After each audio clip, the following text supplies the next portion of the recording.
Hello everyone, सभी प्यारे बच्चों का अगेन वेलकम करता हूँ।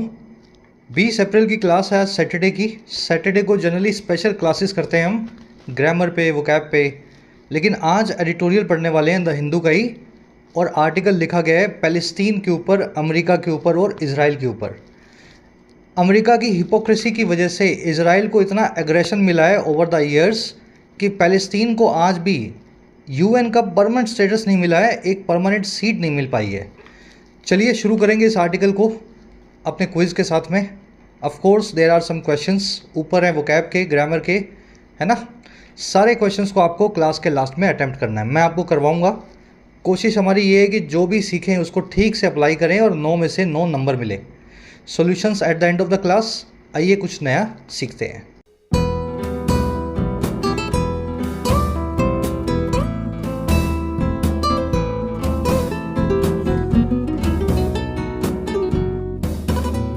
कल हमने साइंस बेस्ड एक आर्टिकल किया था, बहुत अच्छा फीडबैक आया आप लोगों का।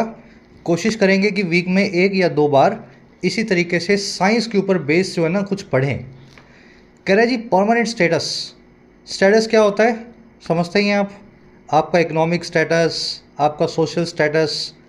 और परमानेंट का मतलब होता है जो पक्का हो। बात की जा रही है पैलेस्टीन को यूनाइटेड नेशंस का परमानेंट मेंबर बनाने की। ऑलमोस्ट हर कंट्री यूएन का मेंबर है, छोड़ करके पैलेस्टीन को 60-70 साल हो गए हैं इस देश को बसे हुए।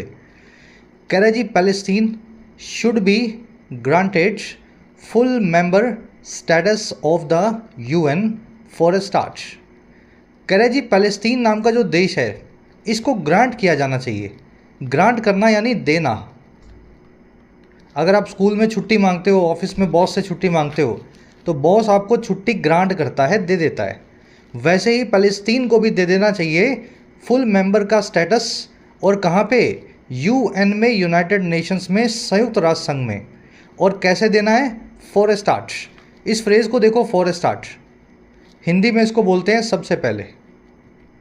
भाई सबसे पहले तो यहाँ से स्टार्ट करो, फिर आगे का देखेंगे।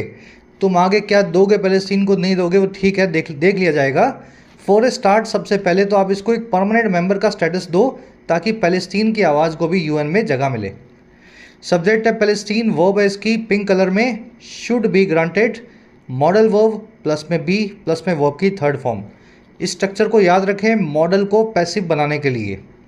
I must be rewarded, she should be granted, they could be killed, है ना।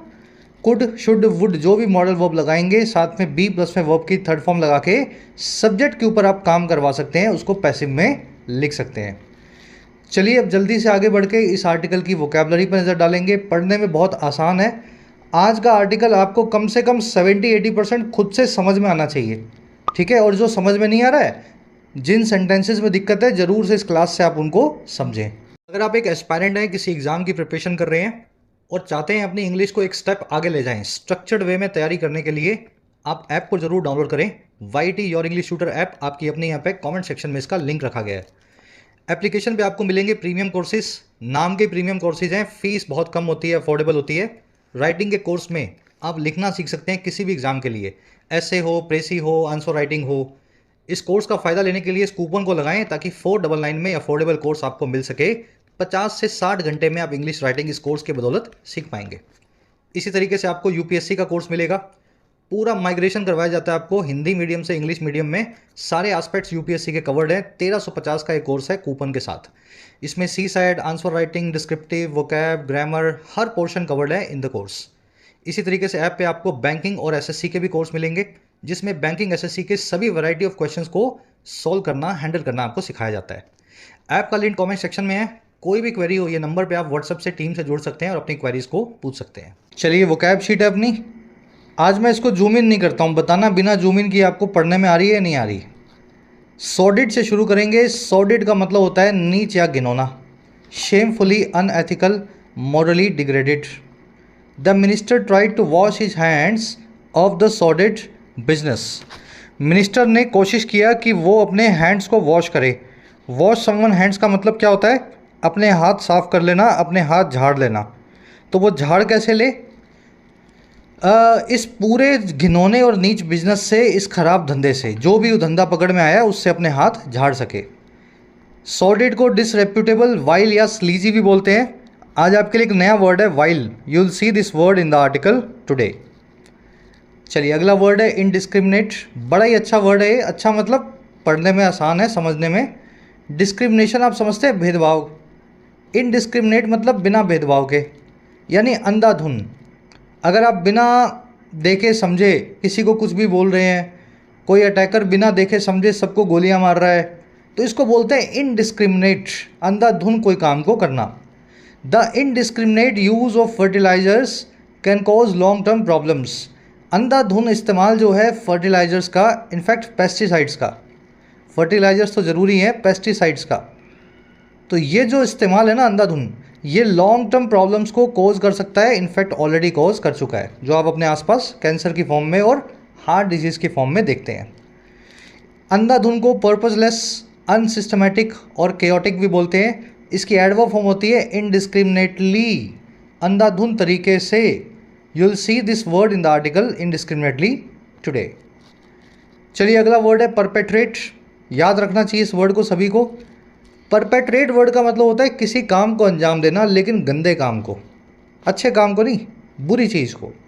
आपने किसी रॉबरी को, चोरी को, मर्डर को, ऐसे अगर गंदे काम को अंजाम दिया है तो आपने उसको परपेट्रेट किया है, ठीक है। और जो आदमी गंदे काम करता है और उनको अंजाम देता है, ऐसे आदमी को बोलते हैं परपेट्रेटर। याद रहेगा। He was accused of perpetrating financial crimes. उसको अक्यूज़ किया गया था, आरोप लगाया गया था अंजाम देने का आर्थिक गुनाहों को, फाइनेंशियल क्राइम्स को। कैरी आउट करना, एग्जीक्यूट करना, ये भी सभी सिनोनिम्स हैं परपेट्रेट के। आज आप परपेट्रेट नाम का वर्ड आर्टिकल में देखेंगे। अगला वर्ड है कॉन्फ्लेट।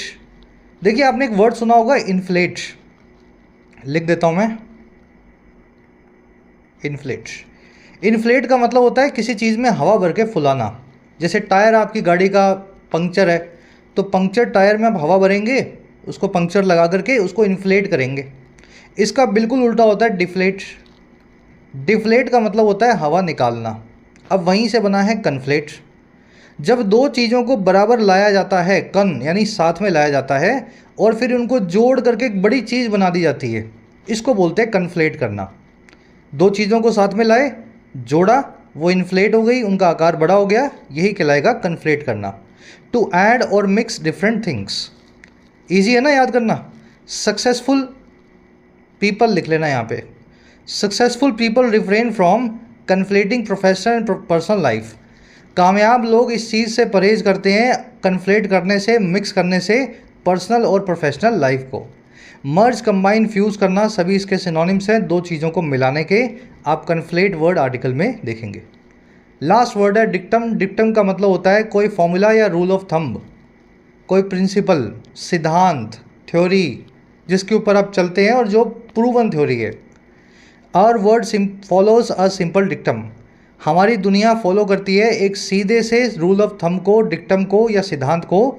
और वो सिद्धांत क्या है, डैश लगा के मैंने लिखा है, what goes up eventually comes down. जो भी चीज़ ऊपर जाएगी कभी ना कभी इवेंचुअली आखिरकार वो नीचे जरूर आएगी। डिक्टम को एक्सियम, एडिज, थ्योरम और रूब्रिक भी बोलते हैं। You will see the word dictum in the article today. तो ये 5 वर्ड्स हैं, 2-3 तो नए हैं आपके लिए। अब आ जाओ आर्टिकल पे, एक समरी आपको दें। समरी ये है कि इजराइल और पैलेस्टीन अराउंड 47 में इन दोनों को 2 स्टेट थ्योरी के हिसाब से यूएन में बनाया गया था। तब से इजराइल को परमानेंट मेंबरशिप मिल चुकी है 1948 में यूएन की। पैलेस्टीन को आज तक नहीं मिली है। और ना मिलने का रीज़न क्या है, अमेरिका का हमेशा पैलेस्टीन की मेंबरशिप के क्वेश्चन को वीटो कर देना।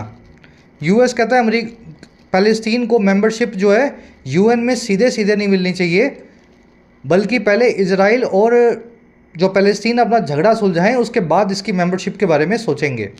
अब यही यूएस की हिपोक्रेसी है, उसका दोगलापन है। पैलेस्टीन को दिलवाई नहीं, लेकिन इजराइल को 1 साल में दिलवा दी।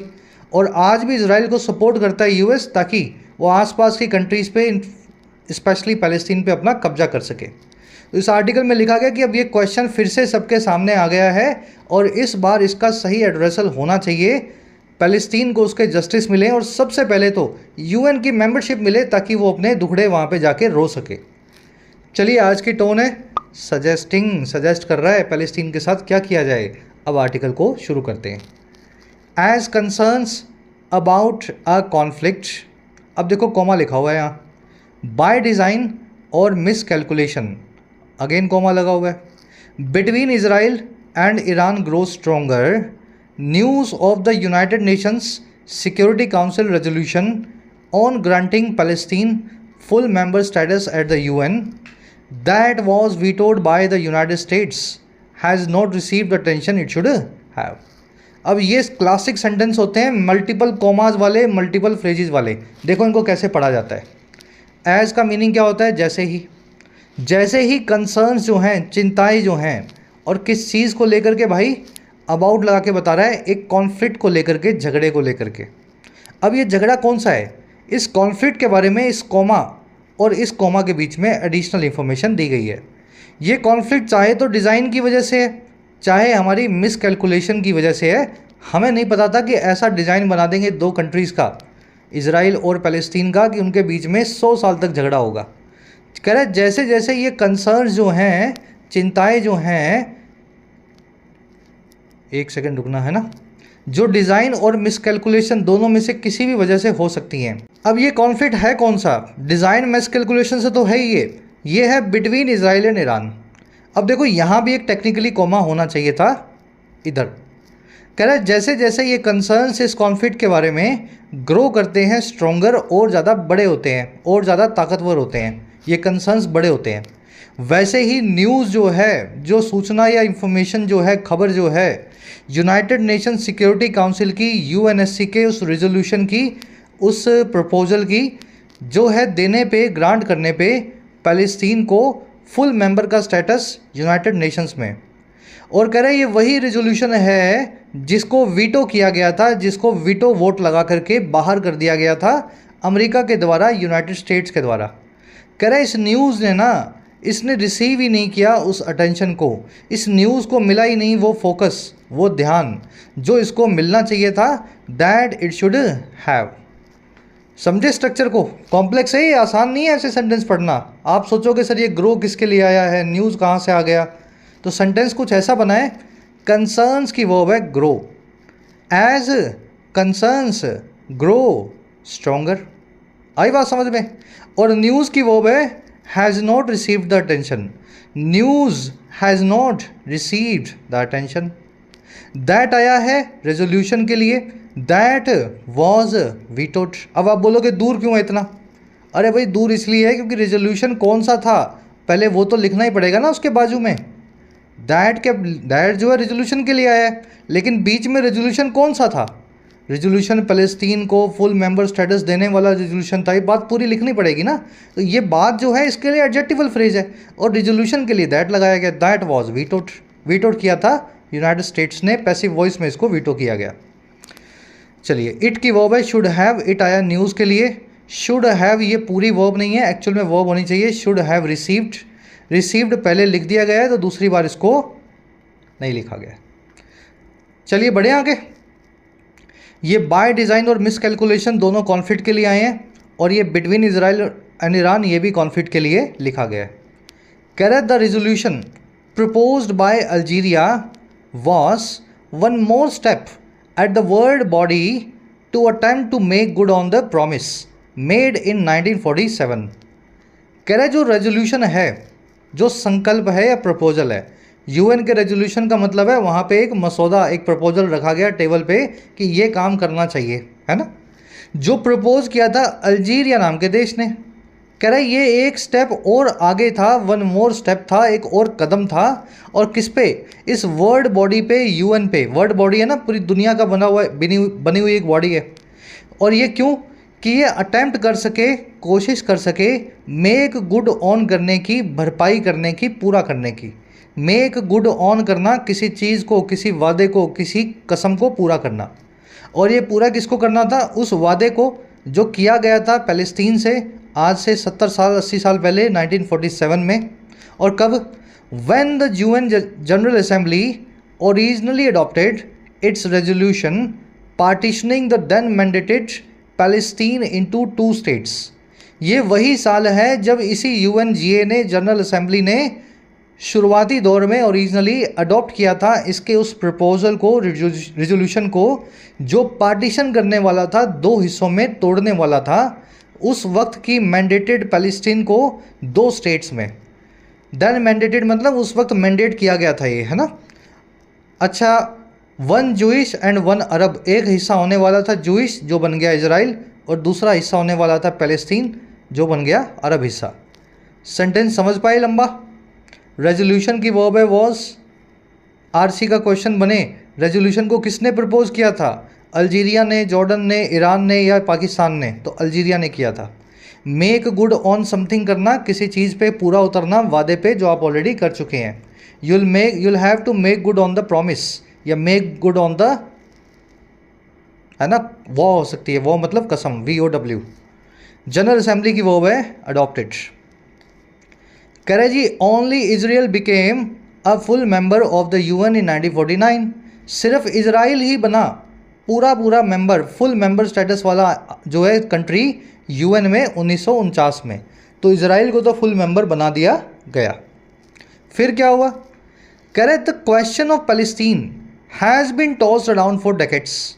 लेकिन जो पैलेस्टीन का क्वेश्चन है, दूसरा जो हिस्सा बना पैलेस्टीन का, जो पैलेस्टीन आज की डेट में इजराइल को छोड़ करके, उसका जो सवाल है उसको उछाला जाता रहा है, टॉस अराउंड किया जा रहा है। टॉस अराउंड करना यानी एक आदमी सवाल उठाता है, दूसरा उस पर कमेंट करता है, फिर वो तीसरे को बताता है, फिर चौथा बोलता है नहीं सवाल ही गलत है। इसको बोलते हैं टॉस अराउंड करना, बस ऐसे ही सोचते रहना, बात करते रहना। कह रहा है 1949 से पैलेस्तीन का जो सवाल है उसको उछाले जाता रहा है कई दशकों से, पिछले 7 डेकेड से। कह रहा है and even though the state of Palestine received permanent observer status in 2012 and temporary powers of a full member during its tenure as chair of G77। कह रहा है कि यहाँ तक कि जबकि इवन दो यानी हालांकि समझ लो इसको। हालांकि जो स्टेट ऑफ पैलेस्टीन है, ये कंट्री जो है पैलेस्तीन नाम का, इसको मिल गया परमानेंट ऑब्जर्वर का स्टेटस 2012 में। फुल मेंबर का नहीं, परमानेंट ऑब्जर्वर। UN की मीटिंग होगी तो आप बाहर बैठ करके सुन सकते हो, देख सकते हो, ऑब्जर्व कर सकते हो, वोट नहीं कर सकते। तो हालांकि ये तो इनको मिल गया 2012 में, और इनको टेम्परेरी पावर्स भी मिली फुल मेंबर की 1 साल 2 साल के लिए, इनके टेन्योर के दौरान, कार्यकाल के दौरान G77 की चेयर के तौर पे, G77 नाम के ग्रुप के चेयरमैन के तौर पे, एंड चाइना ग्रुपिंग के तौर पे उन 2019 में। चाइना ग्रुपिंग क्या है? Russia India China grouping, RIC इसको बोलते हैं। तो हालांकि फ़लस्तीन को ये सब मिला है, it has not been recognised as a full member so far. फिर भी ये रिकॉग्नाइज नहीं हुआ है फुल मेंबर के तौर पे, पूरे मेंबर के तौर पे अभी तक। तो इनको छोटे छोटे टुकड़ों में देते हैं। 2012 में बोला चलो तुम आ जाया करो यहाँ पे, यहाँ कहीं साइड में किसी कोने वोने में बैठ जाया करो, है ना, देख लिया करो क्या हो रहा है, मेंबर नहीं बना रहे आपको। फिर इसको बीच में 1 साल के लिए फुल मेंबर बनाना पड़ा क्योंकि इनको चेयरमैन बना दिया गया G77 का। अब चेयरमैन UN का पार्ट ना हो तो नहीं सकता, तो 1 साल के लिए इनको बोला चलो तुम मेंबर बन जाओ। चाइना ग्रुपिंग के अंदर भी ये पार्ट बने 2019 में, लेकिन आज तक इनको फुल मेंबर का स्टेटस अभी तक देना बाकी है। अब इस सेंटेंस से बहुत कुछ सीखने को मिलता है इन टर्म्स ऑफ ग्रामर। खुद से सोचो आप, has been tossed around, passive voice लगा है प्रेजेंट परफेक्ट टेंस में, PP लगा हुआ है ना यहाँ। पैलेस्टीन रिसीव्ड, पास्ट टेंस लगा हुआ है पास्ट इंडेफिनिट टेंस में, पास्ट सिंपल में। और has not been recognised, again PP लगा हुआ है, प्रेजेंट परफेक्ट टेंस लगा हुआ है पैसिव वॉइस में। एक्टिव पैसिव को छोड़ो, टेंस को पकड़ो। तो एक ही सेंटेंस में प्रेजेंट पास्ट क्यों किए जा रहे हैं? रीज़न है adverb of time. State of Palestine को 2012 में परमानेंट स्टेटस मिला था, ये काम 2012 में हो चुका है, इस काम को अब चेंज नहीं किया जा सकता। जिस काम को चेंज नहीं किया जा सकता, जिसके लिए पास्ट का टेंस आपने, पास्ट का वक्त आपने लगा दिया है, उस काम को आपको पास्ट टेंस में लिखना है, इसलिए लगा है V2। ये क्वेश्चन को टॉस अराउंड किया जा रहा है कई दशकों से, पहले भी किया जा रहा था, आज भी किया जा रहा है। तो यहाँ पे आपने प्रेजेंट जो है परफेक्ट टेंस का इस्तेमाल किया। समझ पा रहे हो? 4 लगा हुआ है क्योंकि एक ड्यूरेशन आपको दी गई है। और लास्ट में देखो, it has not been recognised as a full member so far, अभी तक इनको रिकॉग्नाइज नहीं किया गया, आगे किया जा सकता है। सो फार बता रहा है कि अभी तक ऐसा काम जिसके होने की प्रोबेबिलिटी अभी भी है, उस काम को आप प्रेजेंट परफेक्ट टेंस में बताते हैं। ये अलग से एक वीडियो मैंने आपको करवाई थी जिसमें 15 मिनट में 10 मिनट में मैंने आपको समझाया भी था कब कौन सा वर्ड आ जाए उससे क्या इंडिकेशन आएगा प्रेजेंट टेंस या पास्ट टेंस का। मैं कोशिश करूंगा उस वीडियो को यहाँ पे डाल दूं, जिन बच्चों ने देखी है यहाँ से उसको रिपीट कर लेना। तो सो फार, एज एट, ये सारे वो वर्ड्स हैं जो काम के अभी भी अनफिनिश्ड होने की क्वालिटी को बताते हैं और इनके साथ में परफेक्ट टेंस का इस्तेमाल किया जाता है। और सेम होता है फॉर और सिंस नाम की प्रेपोजिशंस के साथ। करे जी, in vetoing Thursday's UNSC resolution that was supported by 12 of 15 UNSC members, the US said, कह रहा है वीटो करने में गुरुवार के यूएनएससी के इस प्रपोजल को, जिसको सपोर्ट किया गया था 15 में से 12 मेंबर्स के द्वारा यूएनएससी के, इसमें अमेरिका ने ऐसा कहा, said ऐसा कहा, that it believed Palestine should not be granted, कि ये मानता है कि फ़लस्तीन को नहीं देना चाहिए। और क्या नहीं देना चाहिए? The membership, full membership through the UN process, UN की प्रोसेस के जरिए। और फिर कैसे देना चाहिए अगर यूएन की प्रोसेस के जरिए नहीं देना? But through direct negotiation between the parties, बजाय डायरेक्ट नेगोशिएशन के जरिए, सीधी बातचीत के जरिए दोनों पार्टीज़ के बीच में, इजराइल और फ़लस्तीन के बीच में। तो अमेरिका का ये कहना था कि दोनों अपना झगड़ा वगड़ा सुलझा लें, इजराइल को तो हमने दे ही रखा है पहले से ही, है ना, और फ़लस्तीन को देख लेंगे बाद में जब इनका झगड़ा सुलझेगा। चलिए, थर्सडेज रेजोल्यूशन है इसलिए that was supported, past tense लगाया गया है, और अमेरिका के लिए भी पास्ट टेंस लगाया गया है, यूएस सेड। थर्सडे का है ना भाई, थर्सडे निकल चुका है, एड वर्ब ऑफ पास्ट जब भी आ जाए तो पास्ट टेंस का इस्तेमाल करना चाहिए। इट की वर्ब है बिलीव्ड, इट आया है अमेरिका के लिए। पैलेस्टीन की वर्ब है should not be granted, modal verb को अगेन पैसिव में लगाया गया है, शुड बी प्लस में वर्ब की थर्ड फॉर्म, बी प्लस में V3 याद रखें, पैसिव की नेसेसरी कंडीशन है। नेगोशिएशन क्या होती है? दो लोगों के बीच में बातचीत, डिस्कशन, जिससे किसी झगड़े या मामले को सुलझाया जा सके। The Israeli ambassador added that to give Palestine full member status at this time 6 months after the October 7 terror attacks by Hamas would be the vilest reward for the vilest crimes. Israel के जो ambassador थे UN में, उन्होंने जोड़ दिया, add कर दिया, America की बात में अपनी बात भी बीच में चिपका दी कि देना, टू गिव, देना इन्फिनेटिव है या सब्जेक्ट बन के आया है?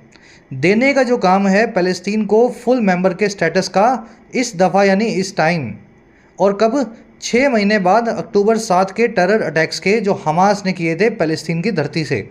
कह रहे ये काम जो है ये होगा, वुड बी वाइलेस्ट रिवॉर्ड, सबसे घिनौना रिवॉर्ड, और उन वाइलेस्ट क्राइम्स का जो सबसे नीच घिनौने क्राइम्स हैं। तो ये इनका इजरायली एम्बेसडर का कहना था कि अभी तो बिल्कुल नहीं देना चाहिए, 6 महीने हुए इनके नीच काम को, जब इन्होंने हमारे 1200-1500 बच्चों को, है ना, मारा था। एक टेररिस्ट अटैक में हमास ने लोगों को मारा था। इजरायली एम्बेसडर की वर्ब है एडेड, टू गिव की वर्ब है वुड बी। कभी कभी इन्फिनेटिव को भी सब्जेक्ट बना दिया जाता है किसी काम के लिए। यहाँ पे गिविंग भी लिख सकते थे, जीरेंट भी बना सकते थे, टू गिव लिख करके भी बना सकते हो, गिविंग लिख करके भी आप सब्जेक्ट बना सकते हो। ये मैंने राइटिंग स्किल्स के कोर्स में डिटेल में समझाया हुआ है, कब आपको इन्फिनेटिव और कब जीरेंट को यूज़ करना होता है सब्जेक्ट या ऑब्जेक्ट बनाने के लिए। चलिए आगे बढ़ेंगे। ऐसा नहीं है राइटिंग स्किल्स के कोर्स में समझाया तो आपको नहीं समझाएंगे, किसी और क्लास में कर देंगे, लंबा हो जाता है ना सारा। कह रहे जी, it could also be argued that this is precisely the time to recognise Palestine's long denied right. कह रहे लेकिन ये भी आर्ग्यू किया जा सकता है, इस चीज़ का आर्गूमेंट भी आप दे सकते हैं कि यही वो सटीक वक्त है, प्रिसाइजली वो टाइम है रिकॉग्नाइज करने का, पहचानने का फ़लस्तीन के लॉन्ग डिनाइड राइट को, ऐसे राइट या हक को जिसको लॉन्ग डिनाइड है, जिसको लंबे वक्त से उसको दिया नहीं गया, डिनाई किया गया है। और कब? In the aftermath of October 7 Israel has bombed Palestinians both in the Gaza strip and the West Bank indiscriminately. कह रहे जी, अक्टूबर 7 की आफ्टरमाथ में, अक्टूबर 7 के टेररिस्ट अटैक के बाद में, इन द आफ्टरमाथ ऑफ मतलब किसी चीज़ के बाद में, इजराइल ने बॉम्ब किया है, बम से मारा है फ़लस्तीनियों को, गाजा पट्टी पे भी, गाजा स्ट्रिप पे भी, और वेस्ट बैंक एरिया में भी। और ये मारकाट इजराइल ने की है इनडिस्क्रिमिनेटली, अंधाधुन, याद है ना, इनडिस्क्रिमिनेट, आप फ़र्क ही नहीं करते हो, बस बम उठाया और फेंक के मारा, जो मर गया, आदमी औरत बच्चा, हमें कोई फ़र्क नहीं है। तो कह रहा है ये भी कहा जा सकता है, ये भी आर्गूमेंट दिया जा सकता है कि इज़राइल की वजह से हम जो फ़लस्तीन है जिस स्थिति से गुजर रहा है, अब उसको उसका राइट मिल जाना चाहिए। इट की वर्ब है कुड बी आर्ग्यूड, दिस की वर्ब है इज़, प्रिसाइजली मतलब सटीक तौर पे, ये सटीक तौर पे वही टाइम है जो रिकॉग्नाइज़ किया जाना चाहिए फ़लस्तीन के हक़ को। लॉन्ग डिनाइड मतलब लंबे वक्त से जो डिनाई किया गया है, आपको नहीं मिला है। In the after math of मतलब बाद में। इज़राइल की वर्ब है हैज़ बॉम्ब्ड, इज़राइल बॉम्ब कर चुका है ना, इन दोनों एरियाज़ को। अब यहाँ पे हैज़ बॉम्ब्ड क्यों लगाया गया है? यहाँ पे ऐसा भी तो लिख सकते थे ना, इज़राइल बॉम्ब्ड। देखो जी, अक्टूबर 7 के बाद में ये काम हुआ है और ये काम अभी भी चल रहा है। जो काम पास्ट में हो चुका हो और इसके बदलने की कोई गुंजाइश ना हो, उसको पास्ट में लिखा जाता है। ये काम अभी भी चल रहा है। अभी ये राफा में बम मारेंगे, है ना, वो एक दूसरी सिटी है इनकी, फ़लस्तीन की। तो ये बम मारने वाली बमबाजी चल रही है, इसलिए प्रेजेंट टेंस का इस्तेमाल करना पड़ेगा। हैज़ बॉम्ब्ड, बॉम्ब कर चुका है और अभी भी करना बाकी है। चलिए, कह रहा है जी that it has continued its operations despite a UNSC ceasefire resolution that even the US signed on and now threatens yet another offensive on Rafah, shows the dire need for the Palestinian state. That और उसके बाद में कोई noun या pronoun आ जाए जिसकी खुद की वर्ब हो, तो दैट का मतलब होता है ये बात की। अच्छा, कौन सी बात भाई? कि इसने जारी रखा है, इट कंटिन्यूड, इट का मतलब इज़राइल, और किसको जारी रखा है? अपने ऑपरेशंस को। और कैसे रखा है जारी? बावजूद, डिस्पाइट यूएनएससी के एक युद्ध विराम के, सीज फायर के, आर्मिस्टिस के रेजोल्यूशन के, जिसको अमेरिका ने भी साइन किया था। अमेरिका ने भी बोला था अब और बम मत मारना। कह रहे ये बात की कि इज़राइल शर्मनाक तौर पे आज भी अपना ऑपरेशन चला रहा है, यूएनएससी के मना करने के बावजूद, अमेरिका के भी मना करने के बावजूद। और अब ये थ्रेटन कर रहा है, अब ये धमकी दे रहा है एक और ऑफेंसिव की, एक और हमले की, राफा नाम की एक सिटी पे। कह रहे ये बात जो है ना, दैट शोज, ये हमें दिखाती है उस डायर नीड को, उस होपलेस नीड को। डायर वर्ड के दो मीनिंग होते हैं, एक तो डेंजरस और दूसरा होपलेस। तो यहाँ पे डेंजरस वाला मामला कुछ नहीं है, होपलेसनेस की बात है। तो ये उस होपलेस नीड को दिखाता है फ़लस्तीन के लिए, फ़लस्तीन स्टेट के लिए। और नीड किस चीज़ की है, अभी आगे लिखी गई है। To have a much stronger voice on the multilateral stage, कि इसको और ज़्यादा एक मजबूत आवाज़ मिले, वॉइस मिले इस अंतर्राष्ट्रीय मंच पे, इंटरनेशनल मल्टीलेटरल स्टेज पे। समझ आई बात? कि इज़राइल तो मान ही नहीं रहा है बम मारने से, तो अब तो फ़लस्तीन को ज़रूर यूएन में लाना चाहिए ताकि इसकी आवाज़ सब लोग सुन सकें। दैट जो है इसकी वर्ब है shows, that shows the dire need. It की वर्ब है हैज़ कंटिन्यूड, इट आया है इज़राइल के लिए।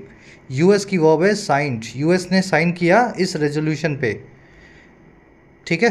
दैट इट की दूसरी वर्ब है threatens, it has continued and it threatens yet another offensive. Yet another का मतलब है एक और, है ना, येट अनदर का मतलब होता है एक और। चलिए, मल्टीलेटरल यानी इंटरनेशनल। अब आएंगे नेक्स्ट पैराग्राफ पे। याद रखें, जब भी कंपैरेटिव डिग्री आए और उसके आगे आपको एडवर्ब इस्तेमाल करनी हो इंटेंसिटी को बढ़ाने के लिए, तो आप यूज़ करते हैं मच को या फार को। मच स्ट्रोंगर, फार स्मार्टर, मच मोर इंटेलिजेंट, फार डीपर, ठीक है। दो ही एडवर्ब्स हैं जो कंपैरेटिव डिग्री के आगे आ सकती हैं और उसको मजबूत बना सकती हैं। इसके अलावा अगर आप वेरी लगाएंगे, मोर लगाएंगे, सो लगाएंगे, वो सब गलत हैं, कंपैरेटिव डिग्री के आगे इनका इस्तेमाल नहीं होता। कह रहे जी the US must seriously reconsider such blanket protection for the Israeli position on all issues. America को सीरियसली रिकन्सिडर करना ही पड़ेगा, फिर से सोचना ही पड़ेगा ऐसी ब्लैंकेट प्रोटेक्शन को। प्रोटेक्शन आप समझते हैं, किसी के लिए डिफेंस, है ना, सुरक्षा। ब्लैंकेट का मतलब होता है काले कंबल जैसी, मतलब इजराइल जो है इसके ऊपर काला कंबल डाल रखा है अमेरिका ने, चाहे ये गलत काम करे सही काम करे, ब्लैंकेट प्रोटेक्शन मिली हुई है। इजराइल को कभी कुछ नहीं कहेगा, दूसरी पार्टी को अमेरिका हमेशा, है ना, डराएगा या धमकाएगा। कह रहे जी अमेरिका को सीरियसली रिकन्सिडर करना चाहिए अपनी इस ब्लैंकेट प्रोटेक्शन को इजराइल की पोजीशन पे, जो सारे इश्यूज़ पे अमेरिका ने इसको दे रखी है। यूएस की वर्ब है must reconsider. The contention that Palestine could only be a state through dialogue between the parties has a flaw. कह रहे ये जो कंटेंशन है, कंटेंशन क्या होता है? डिसएग्रीमेंट या आर्ग्यूमेंट। कह रहे ये जो आर्ग्यूमेंट है इजरायली जो है पीएम की, नेतन्याहू की, कि पैलेस्तीन जो है एक स्टेट हो सकता है महज एक डायलॉग के जरिए, बातचीत के जरिए पार्टीज़ के बीच। अमेरिका की ये कंटेंशन है। कह रहे ये जो कंटेंशन जो है ना अमेरिका की, इसमें एक फ्लॉ है, इसमें एक कमी है, इसमें एक एरर है। क्या एरर है भाई? अमेरिका के आर्गूमेंट में एरर ये है, it is Israeli Prime Minister Netanyahu who declared in January that he would never accept a Palestinian state. कह रहे क्योंकि ये इजराइल के प्राइम मिनिस्टर नेतन्याहू ही हैं जिन्होंने जनवरी में डिक्लेयर ही कर दिया था कि वो कभी एक्सेप्ट करेंगे नहीं पैलेस्तीन नाम के एक देश को, and intended to retain full Israeli security control over all territory west of Jordan. और वो इंटेंड करते हैं, उनका इरादा है कि वो बनाए रखें पूरा इजराइल के सिक्योरिटी का कंट्रोल सारी उस ज़मीन पे, सारी उस टेरिटरी पे जो जॉर्डन के वेस्ट में है, जो जॉर्डन के पश्चिम में है। यानी पूरा वेस्ट बैंक और पूरा गाज़ा चाहते हैं कि हमारे हिस्से में हो। तो जब ये मानते ही नहीं है इजराइल को एक देश, इजरायली जो है पैलेस्टीन को एक कंट्री मानते ही नहीं है, तो जब कंट्री मानते नहीं है तो निगोशिएशन होगी नहीं, निगोशिएशन होगी नहीं तो अमेरिका की बात में ही एक फ्लो आ गया। अमेरिका बोलता है जब निगोशिएशन होगी तब बनाएंगे। समझ पाए? कंटेंशन की वर्ब है has, contention has a flow. Contention यानी डिस्प्यूट या आर्ग्यूमेंट। पैलेस्टीन की वर्ब है कुड ओनली बी। इट की वर्ब है इज़। ही आया नेतन्याहू के लिए, हु भी आया नेतन्याहू के लिए। Who declared this in January, past का टेंस दिया गया है पास्ट टाइम के साथ में, और ही आया उसके लिए तो ही वुड नेवर एक्सेप्ट। कह रहे जी Palestine in the UN fold would also ensure that the new state would be bound by the obligations of all UN members। कह रहा है जी एक पैलेस्टीन अगर यूएन के फोल्ड में आ गया, फोल्ड का मतलब होता है ग्रिप, कब्जा, दायरा। अगर पैलेस्टीन यूएन का मेंबर भी बन गया तो ये चीज़ भी इंश्योर करेगी कि जो नया पैलेस्तीन नाम का स्टेट है वो बंधा हुआ रहेगा, बाउंड रहेगा उन सभी जिम्मेदारियों से जो सभी यूएन मेंबर्स की होती हैं। फिर ये हमास वमास को सबको इनको खुद ही हटाना पड़ेगा। यूएन के मेंबर बन के आप टेररिस्ट ऑर्गेनाइजेशन को अपना कंट्री नहीं सौंप सकते। पैलेस्टीन की वर्ब है वुड ऑल्सो इंश्योर। स्टेट की वर्ब है वुड बी। बाउंड ऑब्लिगेशन जिम्मेदारी, फर्ज, ड्यूटी, है ना। कह रहा है जी it is a gross injustice to all Palestinians to conflate them with terrorist acts perpetrated by Hamas. कह रहे ये भी अपने आप में एक पूरा इनजस्टिस है, अन्याय है, नाइंसाफ़ी है। सभी पैलेस्टीनियंस को कन्फ्लेट करना, मर्ज करना, जोड़ देना टेररिस्ट एक्ट के साथ में, आतंकवादी गतिविधियों के साथ में जो अंजाम दी गई हैं, परपेट्रेट की गई हैं हमास के द्वारा। अब देखो डैश लगा क्या करे, refusing to make a distinction between combatants and non combatants only further marginalises the pain of all victims of violence. कह रहे जी रिफ्यूज़ करने का काम है, जो मना कर देने का काम है किसी भी डिस्टिंक्शन को, फासले को कॉम्बेटेंट्स और नॉन कॉम्बेटेंट्स के बीच। कॉम्बेटेंट्स मतलब लड़ाके, नॉन कॉम्बेटेंट्स मतलब नॉन लड़ाके, सिविलियंस, सिविलियन और लड़ाकों के बीच। ये चीज़ सिर्फ आगे से आगे मार्जिनलाइज ही करती है और ज़्यादा ख़राब बनाती है पेन को, दर्द को सभी विक्टिम्स के जो हैं इस वायलेंस के। एक तो आप किसी को मारो और मार के बोल दो तू टेररिस्ट है, तो मार की मार जो है और ज़्यादा लगती है उसको जब उसको ये लगता है कि मैंने कुछ किया भी नहीं और मेरे ऊपर मार को मुझे टेररिस्ट बता के मारा गया है ना। इट की वर्ब है इस। परपेट्रेट करना, अंजाम देना किसी गंदे काम को। कन्फ्लेट करना, मर्ज करना दो चीज़ों को। रिफ्यूजिंग की वर्ब है मार्जिनलाइजेस। रिफ्यूज़ करना यानी मना करना, ये चीज़ मार्जिनलाइज करती है। मार्जिनलाइज करना यानी किसी चीज़ को हाशिए पे धकेल देना, हिंदी में बोलते हैं, एकदम अलग थलग कर देना, समाज की मुख्य धारा जो है मेन स्ट्रीम से अलग कर देना। कह रहा है at a time when the international order is fracturing the US as a global leader must endeavour to build. कह रहा है ऐसे एक वक्त पे, एट अ टाइम जब पूरी दुनिया का सिस्टम जो है फ्रैक्चर कर रहा है, इंटरनेशनल ऑर्डर, ऑर्डर यानी सिस्टम, वो लड़खड़ा रहा है या टूट रहा है, तो यूएस को एक दुनिया के नेता के तौर पे, ग्लोबल लीडर के तौर पे ये एंडेवर करना ही चाहिए, ये कोशिश करनी ही चाहिए। एंडेवर करना, कोशिश करना। और क्या कोशिश?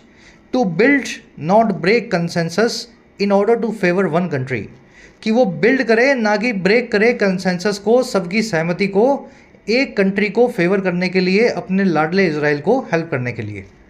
कंसेंसस बनाना चाहिए अमेरिका को, ना कि वीटो करके इजराइल के फेवर में वीटो करके पैलेस्टीन को, उसके राइट्स को जो है डिनाई करना चाहिए। ऐसा नहीं करना चाहिए। ऑर्डर की वर्ब है is fracturing, present continuous tense. US की वर्ब है must endeavour and must not break consensus. ठीक है, must endeavour and must not break, ये ब्रेक वर्ब जी जो है अमेरिका की वर्ब है। अमेरिका को सब्जेक्ट बना देते हैं, the US is your subject.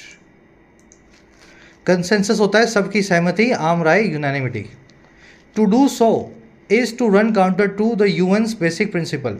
कह रहा है अगर ये काम आप करते हैं एक कंट्री को फेवर करने का, ये काम ही अपने आप में रन काउंटर टू है, अलग जाता है, उल्टा जाता है। रन काउंटर टू होना यानी अपोज करना, किसी चीज़ की उल्टा जाना, यूएन के बेसिक प्रिंसिपल के, उसके मुख्य सिद्धांत के। और बेसिक प्रिंसिपल क्या है? Sovereign equality of all, following instead the more primitive dictum that might is right. Basic principle ये है, सोवरेन इक्वालिटी मिलेगी सभी को। सोवरेन यानी संप्रभु, इंडिपेंडेंट, ऑटोनॉमस। कंट्री बड़ा हो छोटा हो सभी बराबर हैं, सभी आज़ाद हैं और इक्वल हैं। तो ये यूएन का बेसिक प्रिंसिपल है। कह रहा है जी फॉलो करते हुए बजाय एक और ज़्यादा प्राइमेटिव डिक्टम को, डिक्टम यानी सिद्धांत, प्रिमिटिव यानी पुराने ज़माने का, आदि मानव के वक्त का। और दैट वो क्या है सिद्धांत? माइट इज़ राइट, जिसकी लाठी उसकी भैंस। तो अमेरिका को इसको फॉलो नहीं करना है जिसकी लाठी उसकी भैंस, इसको यूएन के बेसिक प्रिंसिपल को फॉलो करना है, sovereign equality of all. Might यानी पावर, राइट मतलब सही, पावर हमेशा सही होती है, पावरफुल आदमी हमेशा सही निकलता है अंत में, इसी को बोलते हैं माइट इज़ राइट, है ना, हिंदी बोल देते हैं जिसकी लाठी उसकी भैंस। चलिए यूएस की वर्ब है मस्ट एंडेवर, टू डू की वर्ब है इज, इन्फिनेटिव आया, सिंगुलर सब्जेक्ट, सिंगुलर वर्ब लेगा हमेशा अपनी, gerund infinitive. Run counter to करना, किसी के अपोज में जाना, अपोजिशन में जाना। डिक्टम, रूब्रिक, प्रिंसिपल, याद है ना, टेनेट सिद्धांत को बोलते हैं डिक्टम। चलिए रैपअप करेंगे क्लास को। उतना इजी नहीं है जितना आर्टिकल मुझे पहली नज़र में लगा था। मैंने इसको 8.5 मार्क्स दे दिए हैं आज, लेकिन एक्चुअल में इसको 9 या 9.5 मिलने चाहिए। अब आ जाओ अपने क्वेश्चन पे।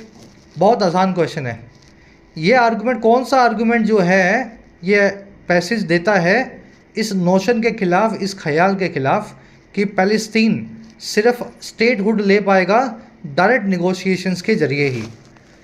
इनमें से कौन सा आर्गुमेंट ऐसा है जो इस नोशन के खिलाफ जाता है? ऐसी कौन सी बात है जिससे ये निगोशिएशन वाली बात जो है गलत हो जाती है? 4 बातें आपके सामने लिखी गई हैं।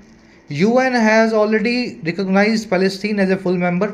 अमेरिका, यूएन जो है, यूनाइटेड नेशंस, पहले ही पैलेस्टीन को एक फुल मेंबर बना चुका है। क्या ये रीज़न है? The passage sides the need for a stronger Palestinian voice on global stage. The passage argues that might does not equate to right international relations. Israeli Prime Minister Netanyahu opposes the establishment of Palestinian state। मुश्किल लग रहा है क्या? देखो, ख्याल जो है ना अमेरिका का कि पैलेस्तीन को एक फुल स्टेट और फुल मेंबर तभी बनाएंगे जब ये इजराइल से झगड़ा निपटाएगा। इस ख्याल के खिलाफ यही ख्याल जाता है कि इजराइल जो है पैलेस्तीन को एक देश मानने को तैयार ही नहीं है। जब आप उसको देश ही नहीं मानते हो तो उससे निगोशिएट ही नहीं करोगे, और निगोशिएट नहीं करोगे तब तक अमेरिका आपको देश बनने नहीं देगा।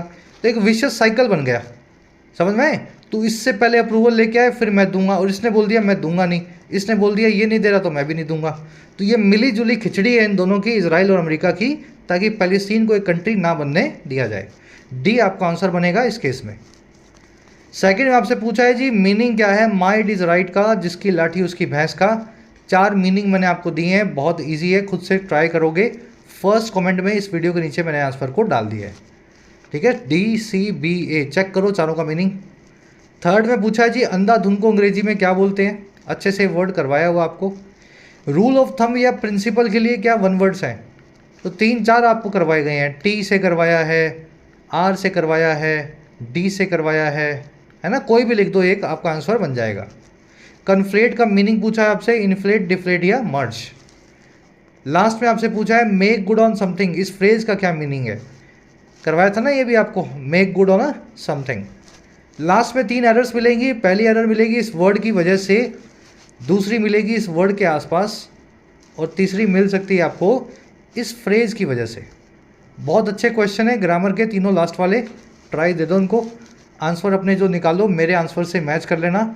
आउट ऑफ 9 कितने मार्क्स मिले ज़रूर से बताना। कल की क्लास में आपसे लेंगे मुलाकात, ऑफ कोर्स कल आपसे लेंगे मुलाकात कल की क्लास में। जिन बच्चों को कोर्सेज की ज़रूरत है, एक्स्ट्रा क्लासेस की ज़रूरत है, you can take the benefits of the courses.